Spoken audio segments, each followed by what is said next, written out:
Amis téléspectateurs de Radio Télépixel, bonsoir à vous tous. C'est un plaisir pour nous de vous rejoindre cette fin de semaine pour notre livraison de l'émission Facilité. L'émission Facilité, c'est présenté par le groupe Facilité, réalisé par Tony Productions pour le groupe Radio Télépixel. Donc, on vous rencontre une fin de semaine pour vous parler de technologie numérique, pour vous parler d'une thématique, de comment est-ce que ça va dans ce secteur, dans ce domaine. Et avec un invité, on discute de son expérience, de son domaine d'expertise pour nous dire comment ça se passe dans son domaine sur le marché et aider nos étudiants qui sont justement nos principaux invités à ces livraisons de facilité. Aujourd'hui, c'est un plaisir pour nous de vous rejoindre avec notre invité. On va parler d'une thématique spéciale aujourd'hui. Mon nom, c'est Clément Calvert. L'émission, c'est Facilité. La façon de nous joindre, c'est par téléphone au 514-799-6087, par courriel clément.calvert@clémentcalvert.com. C'est le moment pour nous d'accueillir notre invité sur cette plateforme. Son nom, c'est Duville Di Stefano. On le reçoit depuis France. Avec lui, on va discuter de QA, de automation. Salut Duville, pardon, comment ça va? Écoutez, bonjour Calvert, bonjour aux téléspectateurs, c'est un plaisir, je vais très bien et toi, ça va? Excellent. Alors, Duville, c'est un plaisir pour nous. Dites-nous comment ça va là-bas, la température, il fait chaud, il fait froid, dites-nous, hein, comment ça va en France? Ben, on va dire qu'on est quand même en hiver, donc, mais il fait moins froid que d'habitude, donc ça va. Excellent. Duville, parlez-nous un peu de vous comme professionnel TI. C'est quoi vos domaines d'expertise? Présentez-nous qui est Duville Stefano exactement. Alors, mon nom, c'est Duville Di Stefano, donc moi, j'ai un double compétence en droit et en informatique. Enfin, certains diront que j'ai un profil atypique, parce qu'en fait, moi, j'ai commencé par faire une licence en droit et simultanément, j'ai fait aussi une licence en informatique. Donc, suite à ça, j'ai commencé à travailler dans le domaine de l'informatique et à la police judiciaire au pays, en Haïti. Donc, en tant qu'administrateur de réseau, puis en tant que responsable support. Donc, suite à ça, j'ai fait, enfin, je suis rentré en France, j'ai fait un master en architecture des systèmes en réseau. Et j'ai aussi fait en 2015 un master en droit du numérique à la Sorbonne. Entre-temps, j'ai essayé de créer ma propre boîte.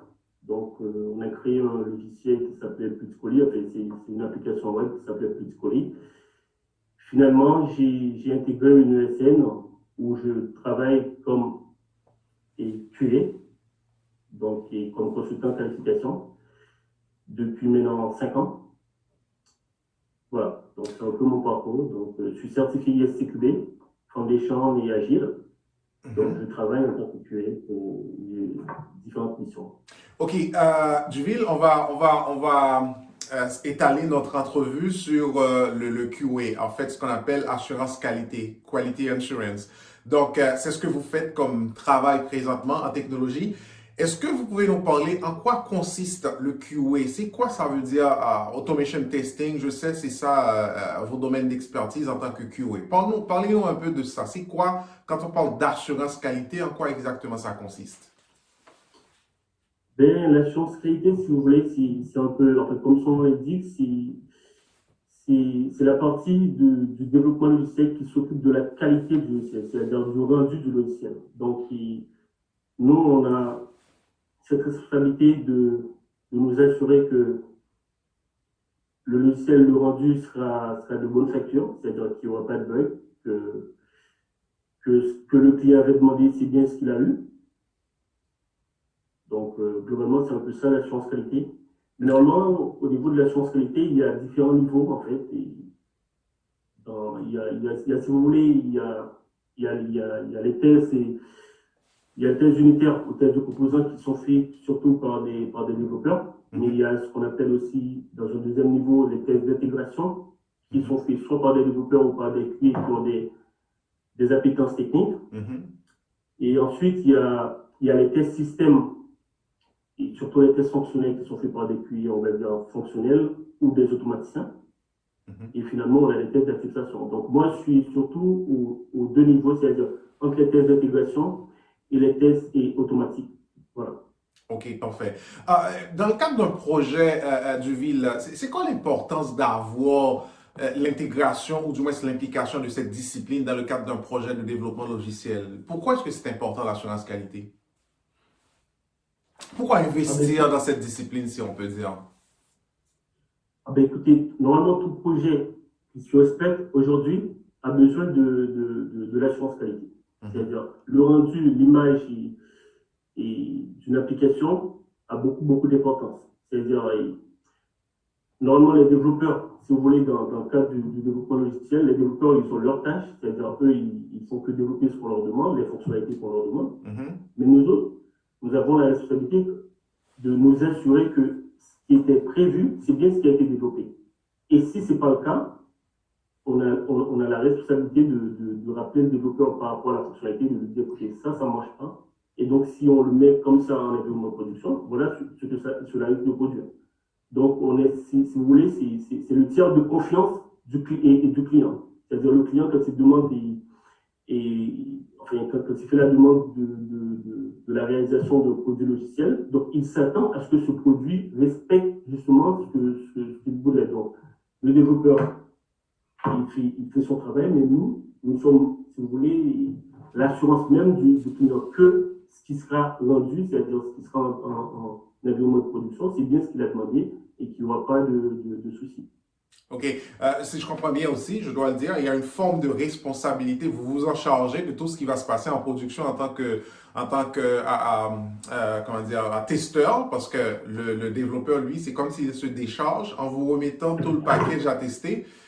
Vous devez vous-même vous assurer d'avoir identifié tout ce qui ne fonctionne pas correctement pour que c'est pas lorsque le logiciel va s'évoluer en environnement de production qu'on va identifier certains facteurs. Donc, si je comprends, il y a une charge de responsabilité qui incombe aux testeurs pour s'assurer que tout a été pris en compte dans le cadre de leur test. Duville, est-ce que vous pouvez nous dire, c'est quoi les principaux challenges auxquels vous aurez à faire face, ou du moins auxquels vous faites face dans le cadre de vos activités en tant que testeur, en tant que QA? Quels sont les principaux challenges qu'on peut faire face dans une telle activité? En fait, en termes de challenge, il y en a pas mal, parce que déjà, faut se faire bien voir par le développeur, parce que vous savez, le développeur, normalement, quand il teste, pour lui, la plupart du temps, c'est bon. Donc, Mhm. il n'aime pas trop qu'on remette en question ce qu'il fait, Tout alors à qu'on n'est fait. pas là pour tester le travail du développeur, on est là pour accompagner un peu le développeur.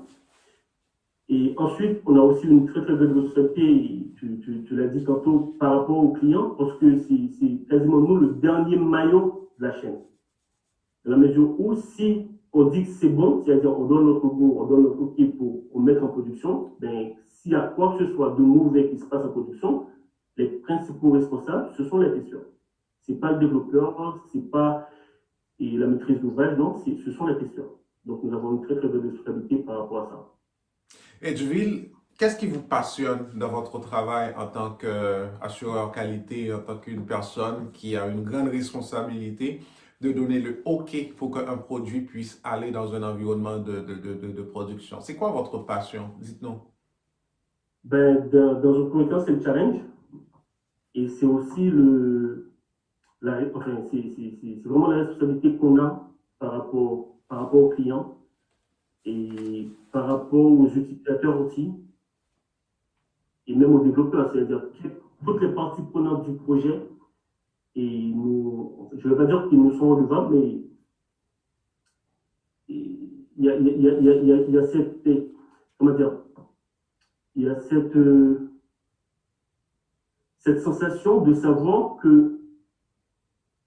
qu'on est vraiment très important dans la chaîne, dans le sens où OK. Mhm. c'est nous qui disons, qui donnons un Mhm. peu le goût, c'est-à-dire qui assurons la qualité du logiciel. C'est-à-dire si le logiciel, si ça passe bien, c'est nous. En même temps, si ça passe mal, c'est nous. Donc moi, c'est surtout le côté challenge qui m'intéresse et de savoir aussi qu'on fait vraiment la liaison entre quasiment tous les parties prenantes, que ce soit la MOA qui représente le client, qui nous présente le produit, on lui fait des retours, c'est-à-dire pour des blocs statiques, c'est-à-dire là où tu effectivement des specs, des trucs comme ça c'est important pour la MOA, on lui dit non, non, si vous faites comme ça, c'est pas bien. Donc, on aide la MOA à revoir sa copie, on aide le développeur quand il développe par rapport à ce que la MOA a développé, et derrière, nous assurons au client que ce qu'il avait demandé en amont a bien été compris par la MOA, a bien été implémenté par le développeur, et que l'utilisateur derrière sera content. OK, excellent. Duville, je sais que partout ailleurs, on est en pleine pandémie. Ça a changé nos façons de faire, ça a changé nos façons de travailler. On est quasiment en télétravail. En France, je pense que c'est 100% en télétravail depuis les derniers jours ou les derniers mois, si je ne me trompe pas. Dites-nous, qu'est-ce que ça a changé pour vous dans votre façon de travailler, le contexte actuel, la COVID? Qu'est-ce que ça a apporté? Qu'est-ce que vous avez tiré de plus? Dites-nous, c'est quel changement que vous avez vécu avec le contexte actuel du ville? Ben, de mon côté, personnellement, ça a changé pas mal de choses, dans la mesure où je suis en confinement depuis le mois de mars et de l'année dernière. Donc, ça va bientôt faire un an qu'on est en confinement. Et dans le cadre de mon travail, le rapport humain est très, très important. Et je peux dire que tout ce qui est vidéoconférence, les réunions via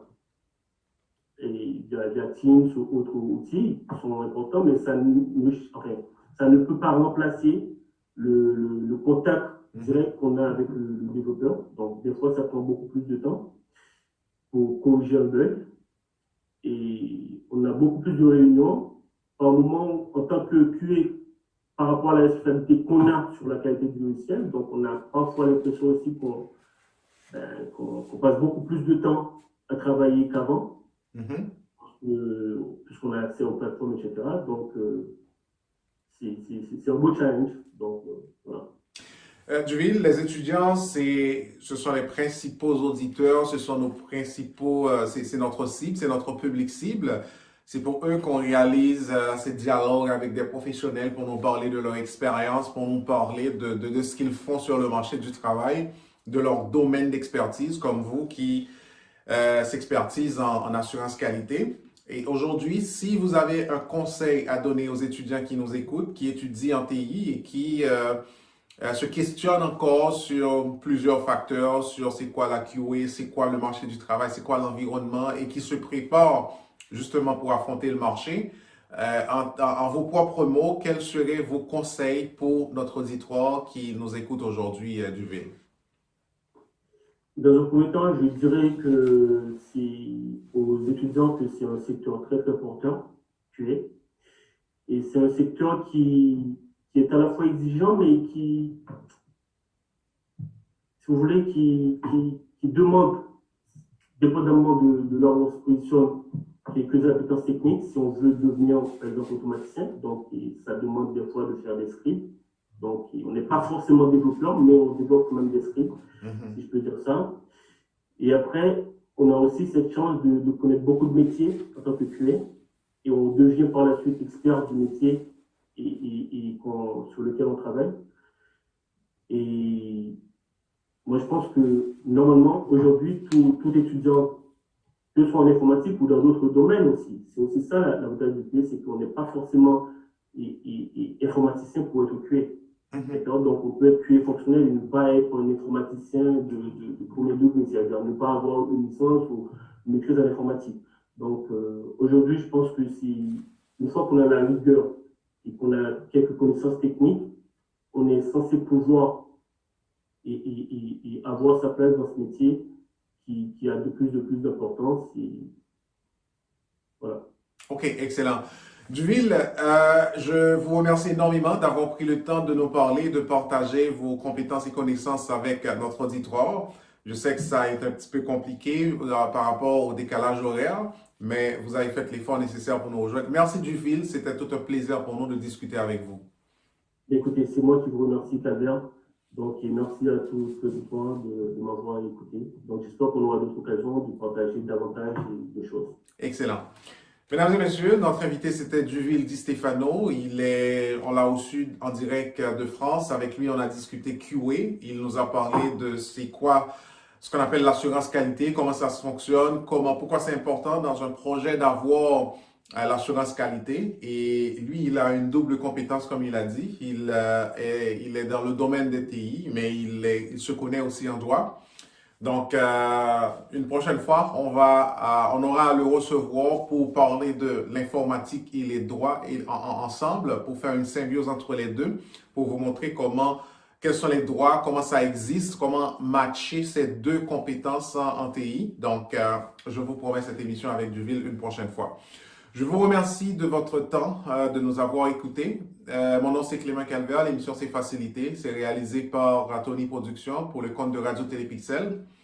La façon de nous joindre, c'est par téléphone au 514-799-6087, par courriel clément.calvert@clémentcalvert.com. Je vous donne rendez-vous la semaine prochaine. Bonne soirée et bonne journée à vous tous.